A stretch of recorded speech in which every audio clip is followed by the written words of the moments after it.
Friends, இப்போ நம்மளுக்கு என்னென்ன பொருள் தேவைப்படுதுன்னு பார்க்கலாம். ஒரு காலியாக போன ஒரு லெட் எடுத்துக்கோங்க.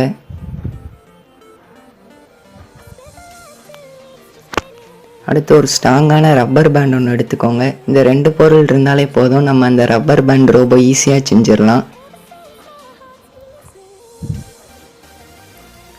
அந்த லெட்டில் இருக்க கேப்பை ரிமூவ் பண்ணிக்கோங்க. அந்த ரீஃபில் எல்லாத்தையும் வெளியே எடுத்துக்கோங்க. அந்த க்ரிப்பை மட்டும்தான் நம்ம எடுக்கணும். அந்த லெட்டில் இருக்க க்ரிப்பு அது கொஞ்சம் டைட்டாக தான் இருக்கும், நீங்கள் பார்த்து சேஃபாக எடுத்துக்கோங்க.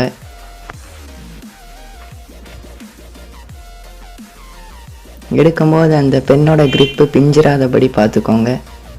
இப்போ நம்ம ஈஸியாக எடுத்தாச்சு. அடுத்து அந்த ரீஃபில் நம்மளுக்கு வேணும், அதனால் அதை தனியாக எடுத்து வச்சுருங்க.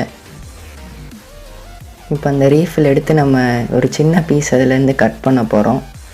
நான் பிளேடை யூஸ் பண்ணி சின்ன பீஸ் கட் பண்ணி எடுத்துக்கிறேன்.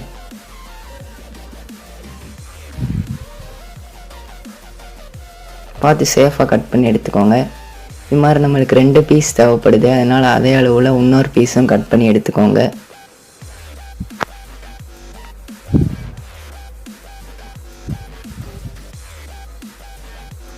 இந்த பொருள் இருந்தாலே போதும், நம்ம அந்த ரப்பர் பேண்ட் ரொம்ப ஈஸியாக செஞ்சிடலாம்.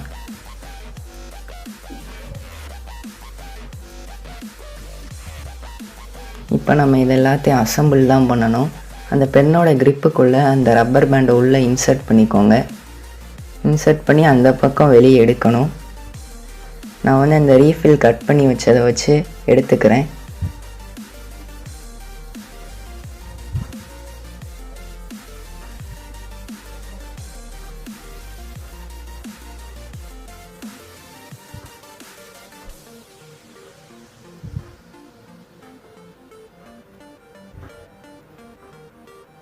இப்போ நம்ம வெளியே எடுத்தாச்சு. வெளியே எடுத்து அந்த ரீஃபில் அப்படியே அந்த இதில் போட்டுக்கோங்க. இப்போ இந்த பக்கமும் அந்த ரீஃபில் நம்ம போடணும், அதனால் அந்த ரப்பர் பேண்ட் வெளியே போட்டுக்கோங்க ரீஃபிலை.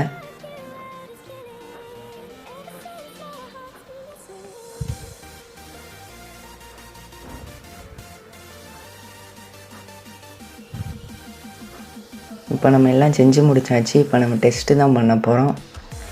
அந்த ரீஃபிலை நல்லா சுற்றி விட்டுக்கோங்க. சுற்றி விட்டு கீழே விட்றேன் பாருங்கள், அது அப்படியே நகண்டு போகுது. உங்களுக்கு இதில் ஒரு டவுட் இருக்கலாம், அந்த க்ரிப்புக்கு பதிலாக நம்ம வேறு ஏதாவது யூஸ் பண்ணலாமான்னு டவுட் இருக்கலாம். நம்ம அந்த க்ரிப் யூஸ் பண்ணால் தான் கரெக்டாக ஒர்க் ஆகும். இதை நீங்கள் கண்டிப்பாக வீட்டில் செஞ்சு பாருங்கள்.